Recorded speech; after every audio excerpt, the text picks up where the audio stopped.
എന്തു പറ്റി ദത്തേട്ടാ? ഏയ് അല്ല, നീ ഇതെവിടായിരുന്നു?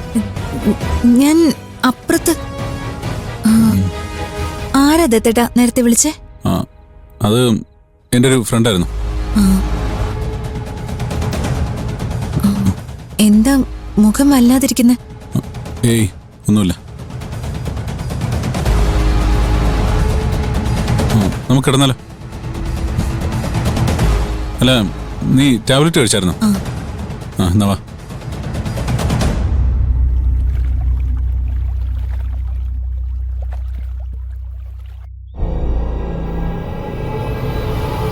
ഹലോ ഫാദർ, വളഞ്ഞോട്ടോ അല്ലേ?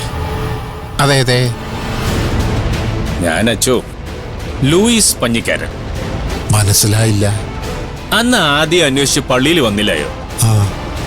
അതേ ലൂയിസ് തന്നെയാ. നിങ്ങൾക്കിപ്പോ എന്നതാ വേണ്ടത്? എനിക്ക് അച്ഛനെ അത്യാവശ്യമായിട്ടൊന്ന് കാണണം. എന്നതാ കാര്യം? അത് കാണുമ്പോ പറയാ അച്ചോ. എന്നതാ പോരെ?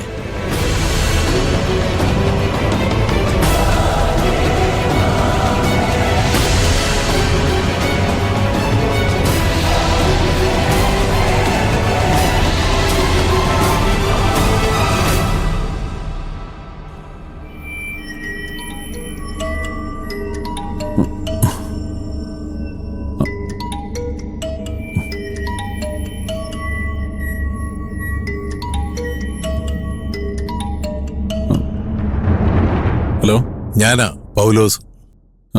എന്താ സാറേ? ഒരു ചെറിയ പ്രശ്നമുണ്ട് സാറേ. എന്താ? ആദിയെ കാണാനില്ല സാർ. സാർ എന്തേ പറയുന്നേ? സത്യമാ സാറേ.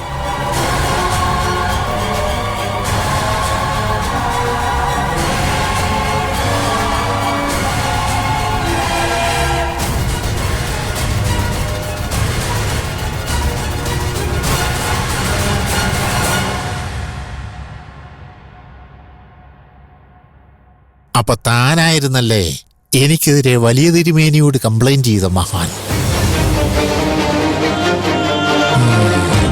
തന്നെ ഞാൻ നോക്കിയിരിക്കുകയായിരുന്നു. എന്നാത്തിനാ? വല്ല ഷീൽഡോ മെഡലോ തന്നെ ആദരിക്കാനാണോ?